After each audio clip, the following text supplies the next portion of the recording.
मारो इसे और मारो इसे, ये इसी लायक है। अरे मारो यार। सरपंच जी, कालिया को चोरी करते हुए हम सब ने रंगे हाथ पकड़ा है। अब इसे गांव से बाहर निकाल देने में ही हम सबकी भलाई है। तो देर किस बात की है, अभी इसे धक्के मार के इस गांव के बाहर का रास्ता दिखा दो। अरे सरपंच ऐसा मत करिए, मुझे एक मौका और दीजिए, मैं दोबारा कभी चोरी नहीं करूंगा। लेकिन गांव वाले उसकी एक नहीं सुनते और उसे मार मार के गांव की सीमा के बाहर निकाल देते हैं। मेरी कमर दर्द के मारे मेरी जान निकली जा रही है। कमबख्तों ने जम के धुलाई की है मेरी। अरे भगवान करे इनके गांव में भूचाल आ जाए, धरती फट जाए और सब गांव वाले उसमें समा जाए। चलते चलते कालिया जंगल में पहुंच जाता है। उसे वहां एक प्रयोगशाला दिखाई देती है। अरे इस जंगल में ये अजीब सा दिखने वाला घर किसने बनाया है, चल कर देखना पड़ेगा। कालिया प्रयोगशाला के पास चला जाता है। दो वैज्ञानिक प्रयोगशाला में बातें कर रहे होते हैं। बधाई हो डॉक्टर चमन, आखिरकार हम दोनों ने मिलकर एक ऐसी घड़ी का आविष्कार कर लिया है जिसे पहनकर कोई भी इंसान गायब हो सकता है। हाँ हाँ, तुमने बिल्कुल सही कहा डॉक्टर जर्माटो। अब कल सुबह ही हम इस जंगल से निकल जाएंगे, लेकिन उससे पहले आज रात के खाने का बंदोबस्त करते हैं। हाँ हाँ, मुझे तो बड़ी जोरों से भूख लगी है, चलो चलते हैं। दोनों वैज्ञानिक वहां से चले जाते हैं। उनके जाते ही कालिया प्रयोगशाला में दाखिल होता है। अच्छा तो ये बात है। कालिया बड़े से कांच के अंदर रखी घड़ी को बाहर निकाल लेता है और अपनी कलाई पर बांध लेता है। फिर घड़ी में लगा बटन दबा देता है। कालिया को एक जोरदार झटका लगता है। कालिया अपने आप को आईने में देखता है तो उसका पूरा शरीर पूरी तरह से गायब हो चुका होता है। अब तो जो चाहे वो कर सकता हूँ। सबसे पहले मैं उन सभी को सबक सिखाऊंगा। गांव वालों, मैं आ रहा हूँ। कालिया गांव की ओर चल पड़ता है। थोड़ी देर के बाद दोनों वैज्ञानिक वहां आते हैं। अरे ये क्या, लगता है कोई हमारी घड़ी चुरा कर ले गया है। ये देखो पैरों के निशान। अब क्या होगा, अगर वो घड़ी किसी गलत हाथों में पड़ गई तो अनर्थ हो जाएगा। तुम चिंता मत करो, हमारी घड़ी में जो बैटरी लगी है ना, वो सिर्फ 24 घंटे चलेगी। उसके बाद वो घड़ी काम करना बंद कर देगी। उधर दूसरी तरफ गांव में सरपंच अपने घर में सो रहा होता है। तभी एक आहट से उसकी नींद खुल जाती है। अरे कौन है, कौन है वहाँ? बड़े मजे से सो रहा है, आज मैं तुझे नहीं छोड़ूंगा।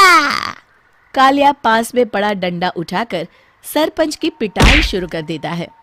ये ले, और ये ले, तू इसी लायक है, ले।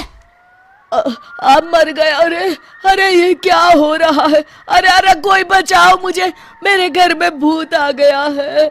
सही कहा, मैं भूत ही तो हूँ, ये ले।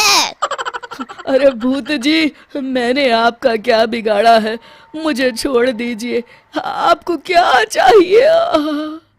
तेरे घर में जितना भी पैसा है ना, मुझे ला कर दे दे, तब मैं तुझे छोड़ दूंगा और यहाँ से चला जाऊंगा। सरपंच अपनी तिजोरी से पैसे निकालकर एक बड़े कपड़े में बांधकर जमीन पर रख देता है और कालिया वो सारा पैसा लेकर वहां से चला जाता है।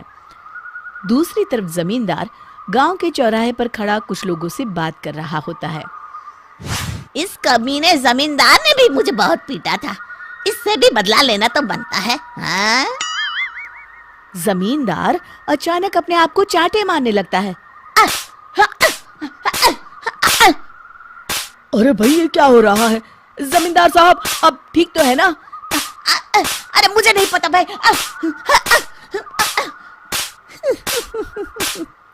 अरे मर गए रे, ये तो पक्का किसी भूत प्रेत का काम है। जमींदार के अंदर कोई भूत आ गया है। इससे पहले कि ये हमारे अंदर आ जाए, मनोहर भाई अपनी जान बचानी है तो भागो यहाँ से। ये क्या? अरे बाप रे बाप, मुझे तो भूतों से बड़ा डर लगता है। मैं तो चला यहाँ से। अगली सुबह इस घटना से पूरे गांव में दहशत फैल जाती है। सभी गांव वाले आपस में बात करने लगते हैं। अरे भाई, पता नहीं कहाँ से हमारे गांव में एक भूत आ गया है। उसने कल रात को सरपंच और जमींदार की खूब पिटाई की और उनके सारे पैसे भी लेकर चला गया। हाँ भाई हाँ, ये भूत तो मुझे बड़ा अजीब लगता है।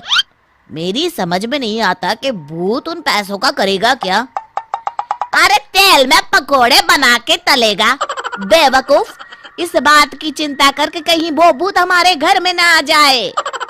तुम बिल्कुल सही कह रहे हो आर्या, मैं भी इसी बात से घबरा रहा हूँ। अच्छा, अब मैं अपने घर जा रहा हूँ। तुम सब भी अपने अपने घर चले जाओ। उस भूत का कोई भरोसा नहीं है। हाँ। तीनों वहां से चले जाते हैं। दूसरी तरफ कालिया सारे पैसों को एक खंडर में छुपा देता है।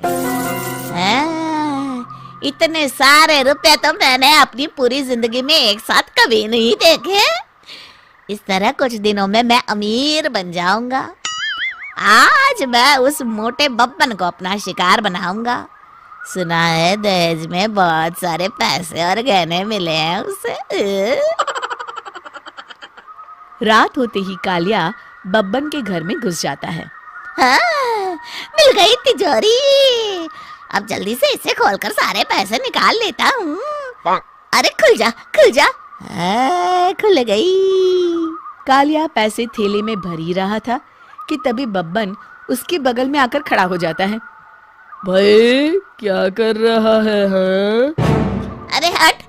अरे तेरी इतनी हिम्मत, मैं तेरे सामने खड़ा हूँ और तू फिर भी मेरी तिजोरी से पैसे चुरा रहा है। अरे मैं तो गायब हूँ, तू मुझे कैसे देख रहा है? कालिया अपनी घड़ी को देखता है। अरे इसे क्या हो गया है? हाय, लगता है बैटरी खत्म हो गई। अच्छा, तो आज मैं तेरी बैटरी अच्छे से चार्ज कर देता हूँ। अरे भाग्यवान, जरा मेरा डंडा तो लाना। ये मोटा मुझे नहीं छोड़ेगा। अरे भागो। कालिया भागकर घर के बाहर जाता है। बाहर सभी गांव वाले हाथ में डंडा लिए खड़े होते हैं। अच्छा, तो तू वो भूत है? मुझे माफ कर दीजिए सरपंच जी, मैं आपके और जमींदार जी के सारे पैसे लौटा दूंगा और आज ही हमेशा के लिए ये गांव छोड़कर चला जाऊंगा। शिक्षा, बुराई ज्यादा दिन की मेहमान नहीं होती, एक दिन उसका अंत हो। हे भगवान, फिर से यह कोरोना नाम का राक्षस जाग गया। इस बार तो ड्रैगन के मुंह से मौत बरस रही है। सही बोल रही है माँ जी, मुझे तो अब शर्म ही आती है कि मैं चाइना से हूँ। न जाने क्या क्या खाती हैं, कैसी कैसी बीमारी फैलाती हैं। अरे बहू, लेकिन वहीं से तो तू भी आई है ना मेरी लाडो। तू तो अंडा भी नहीं खाती। माँ जी, अच्छा खासा सब ठीक हो गया था, लेकिन पता नहीं कैसे ये फिर निकल कर आ गया। काश चाइना वालों को थोड़ी सी और अकल होती तो आज हम लोगों से अपने यूं जुदा ना हो रहे होते। कोरोना की नई लहर से देश में हो रही मौतों और घर में बंद रहने के कारण हमारी चाइनीज बहू बहुत दुखी होती है। उसे लगता है कि भारत में जो कुछ भी हो रहा है वो उसी के कारण हो रहा है। अब हमारी चाइनीज बहू परेशान सी रहने लगी। अरे क्या बात है मेरी चाइनीज गुड़िया, आज तू एक्सरसाइज नहीं करेगी? अरे ना तो तूने जूस पिया है। क्या हो गया लाडो? कुछ नहीं मम्मी जी, बस अच्छा नहीं लग रहा। लोग मर रहे हैं और मैं जूस पीऊं। माँ जी, चाइना से आई ये महामारी और मैं भी तो चाइना से ही आई ना। अरे अरे बेटा, ऐसा ना सोच। सास पूरी कोशिश करती कि वो चाइनीज बहू को समझाए कि इस बीमारी के लिए वो खुद को दोषी ना समझे, लेकिन माँ जी, मैं आज खाना नहीं खाऊंगी। अब सबका खाना बना दिया है, मैं कमरे में जा रही हूँ, प्लीज डिस्टर्ब मत करना। सास ने अपनी हंसती खेलती बहू का ये रूप तो कभी देखा नहीं था, लेकिन करती भी तो क्या। अगले दिन सुबह सुबह अरे ये पूरे घर से स्वादिष्ट खाने की महक आ रही है। ये कौन है जो चाय बनने के वक्त लंच बनाकर तैयार कर रहा है? वो किचन में आती है जहाँ चाइनीज बहू ने शुद्ध वैष्णव खाना तैयार कर रखा था। अरे बहू, सोई नहीं क्या जो इस वक्त इतने प्रकार का खाना बना लिया? हाँ माँ जी, क्या करे, जब दिल में बोझ हो तो नींद नहीं आती, तभी तो मैंने सोचा मैं गरीब और जरूरतमंद लोगों को खाना पहुंचा दूंगी। वो ढेर सारा खाना रोज बनाती और गरीब और बेसहारा लोगों में बांटती। क्या कर रही है बहू? कितने दिनों से देख रही हूँ तू अच्छे से सोती भी नहीं है। क्यों कर रही है लाडो?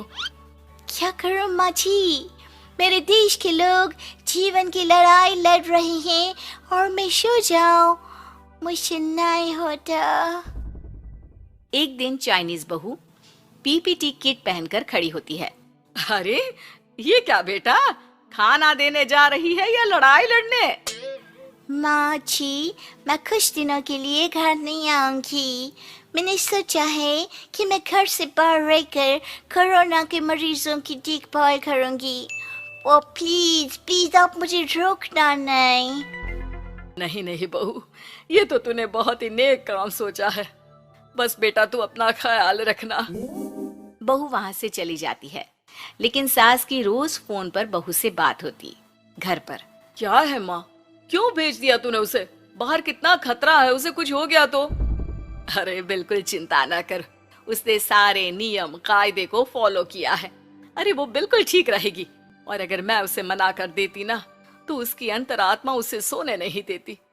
तू तो सारा दिन घर से ऑफिस का काम करता, लेकिन मैंने देखा है उसे कितना परेशान रहती थी कुछ दिनों से। हाँ वो भी है। उधर चाइनीज बहू लोगों का खूब ख्याल रखती, उन लोगों तक खाना पहुंचाती, उनके बच्चों की देखभाल करती। एक दिन बहू अपनी सोशल साइट देख रही थी तो उसे दिखता है कि एक आदमी ने बच्चों की देखभाल के लिए पोस्ट डाली है। बहू उसे फोन करती है। मैं आपकी कोई मदद कर सकती हूँ, प्लीज बताओ। दूसरी तरफ से आवाज आती है। मैं और मेरी बीवी दोनों ही कोरोना से पीड़ित हैं। हम लोगों के बच्चों को देखने के लिए कोई नहीं है, प्लीज हमारी मदद करो। हाँ बिल्कुल, आप परेशान ना हो, मैं आ रही हूँ, मुझे आपका एड्रेस बताओ। वो आदमी बहू को पता लिखवाता है, वहाँ वो पहुँच जाती है। ओह, ये किसे बुला लिया आपने? ये तो चाइनीज है, इसी के कारण तो हम लोगों का देश इस परेशानी से जूझ रहा है। अरे पर ये तो हिंदी में बात कर रही थी। तभी बीवी की ऑक्सीजन लेवल गिरने लगती है। ये क्या हो रहा है? आप टेंशन क्यों ले रहे हैं? जल्दी से इन्हें अस्पताल लेकर जाइए। रुकिए, मैं आपको एक अस्पताल में बेड भी दिला देती हूँ, वो मेरे अंकल का अस्पताल है। चाइनीज बहू फोन पर बात करके उन लोगों को बेड दिलाती है, जहां पति की भी तबीयत खराब हो जाती है और दोनों को बेड दिलाकर बहू घर में बच्चों की पूरी देखभाल करती है। सास का बहू पर फोन आता है। अरे मेरी चाइनीज गुड़िया, कैसी है रे तू? अरे माँ, पीछे की गली में ही हूँ मैं। वो खालिया लोग है ना, उन दोनों हस्बैंड वाइफ को कोरोना हो गया था। मैंने उन लोगों को श्रीवास्तव अंकल के अस्पताल में भर्ती करवा दिया है और अब मैं माँ जी उन दोनों बच्चों का ख्याल रख रही हूँ। अरे जीती रहे बेटा, कोई जरूरत हो तो बता देना। नहीं माँ जी, सब कंट्रोल में है, बस इन बच्चों के माँ बाप ठीक होकर घर आ जाए। अच्छा माँ, इन लोगों के घर का फोन बज रहा है, मैं आपको थोड़ी देर बाद कॉल करती हूँ। लैंडलाइन में घर के मालिक का फोन था। हम लोगों की जिंदगी का कोई भरोसा नहीं है, यहाँ इलाज महंगा है और हम लोगों के पास पैसे नहीं है। जितना इलाज हो सकेगा उतना ही होगा। हमारे बाद प्लीज आप हमारे बच्चों को संभाल लेना। नहीं ऐसे मत बोलिए, मैं अस्पताल वालों से बात करती हूँ। बहू अपनी बैंक से अस्पताल वालों को पैसे दे देती है और फोन पर कहती है। मैंने आप लोगों के अकाउंट में पैसे डाल दिए हैं। इन दोनों का अच्छे से इलाज होना चाहिए। पैसे की जरूरत होगी तो मैं और डाल दूंगी। सारा दिन बहू कोरोना पेशेंट के बच्चों को देखती, रात में ढेर सारा खाना पैक करके जरूरतमंदों में बांटती। सोशल साइट्स के जरिए भी वो लोगों से जुड़कर उनकी मदद करती। फिर एक दिन घर का मालिक और उसकी बीवी ठीक होकर घर आ जाते हैं। आपका बहुत बहुत शुक्रिया, मैं आपकी पाई पाई लौटा दूंगा। भाई नहीं, पैसा दिया था, लेकिन वो जब आप बिल्कुल ठीक हो जाना तो क्षमा कर दे देना, कोई बात नहीं। दोनों पति पत्नी चाइनीज बहू का शुक्रिया अदा करते हैं। आप तो हम लोगों के लिए भगवान की तरह हैं। आपका बहुत बहुत शुक्रिया। चाइनीज बहू बहुत खुश हो जाती है। वो घर आकर सास को पूरी बात बताती है। देख मेरी चाइनीज गुड़िया, तुझे चाइना का होने पर अफसोस था ना, लेकिन तूने सच्चे दिल से लोगों की सेवा करके ये बता दिया कि बेटी कहीं की भी क्यों ना हो, ससुराल आकर वो ससुराल के रंग में ही रंग जाती है। यूं तो बनारस घाट अपनी खूबसूरती के लिए बहुत प्रचलित है, पर घाट के किनारे कई राज लिए बैठे हैं। ये कहानी शुरू होती है बनारस के घाट के पास बने ममता निवास से, जहां प्रिया लाल जोड़े में ममता के घर उसकी बहू बनकर आती है। आओ आओ बहू, घर को अपने पैरों से पवित्र करो। ममता घर की दहलीज पार कर ही रही होती है कि अचानक एक बहुत गंदी सी बास पूरे घर में फैल जाती है।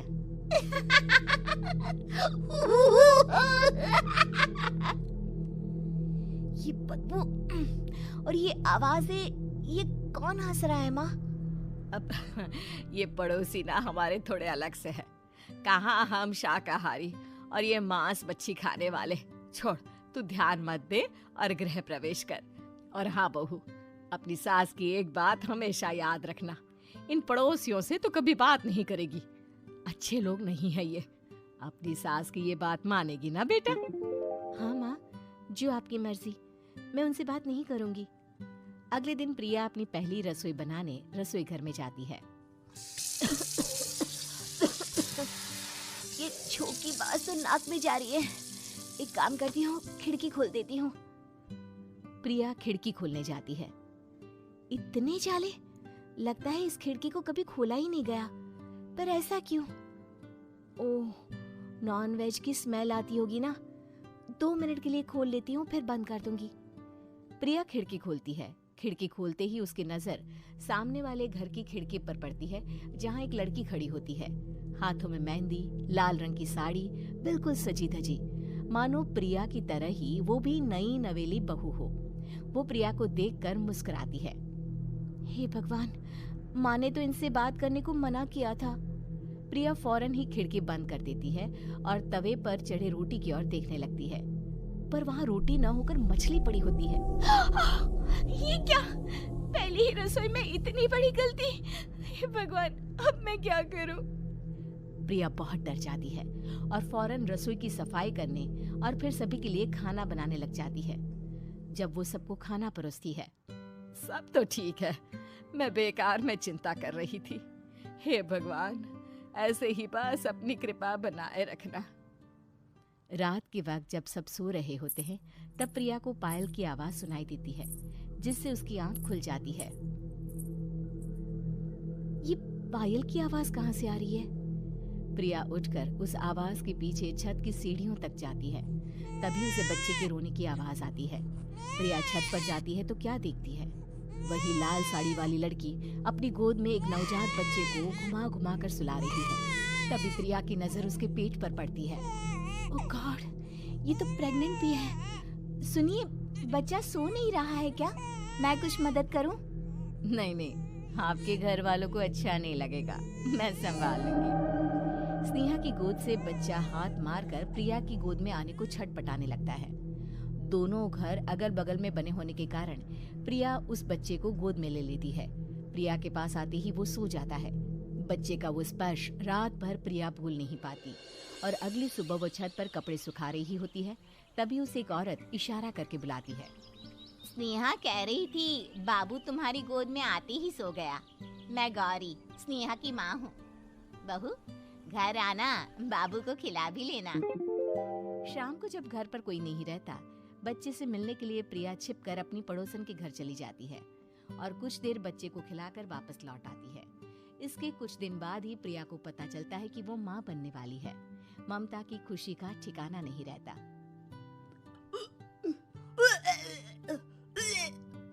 माँ जी, पता नहीं क्यों उल्टी आ रही है। प्रिया भागती हुई वॉशरूम में जाती है तो हरे और लाल रंग की उल्टी करती है। उस उल्टी में से कीड़े निकलते हैं। ये क्या? खून और ये कीड़े! माँ! माँ! प्रिया की आवाज सुनकर ममता दौड़ कर आती है, पर बेसिन में कुछ नहीं होता। प्रिया हक्की बक्की रह जाती है। ये सब क्या हो रहा है? प्रिया घबरा जाती है और अपने कमरे में जाकर सो जाती है। डर के कारण वो इतनी थक जाती है कि उसकी आंख लग जाती है। तब उसे ऐसा लगता है उसके पेट पर मानो कोई बैठा हुआ हो। कौन हो? प्रिया के पेट पर एक 5 महीने की बच्ची बैठी हुई थी जो बुरी तरह जली हुई थी। माँ, तुम ही मुझे लाई ना अपने पेट में? मैं तुम्हारी माँ नहीं हूँ। कौन हो तुम? माँ, देखो मैं जल गई बुरी तरह से। 6 महीने पेट में रहने को भी मुझे नहीं मिला। सहला दो ना माँ। बचाओ! बचाओ! माँ! ममता दौड़कर कमरे में आती है। प्रिया की बातें सुनकर वो सब समझ जाती है।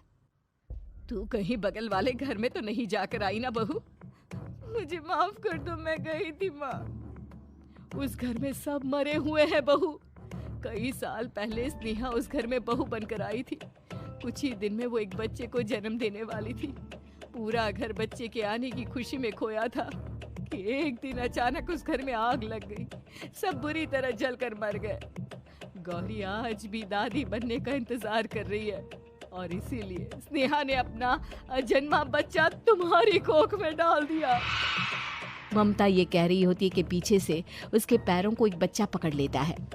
दादी, दादी। माँ, स्नेहा की गोद में यही बच्चा था। ये बच्चा कौन है फिर? तेरी मौत है। तेरी भी दादी। जिस चीज का ममता को डर था वही हो गया।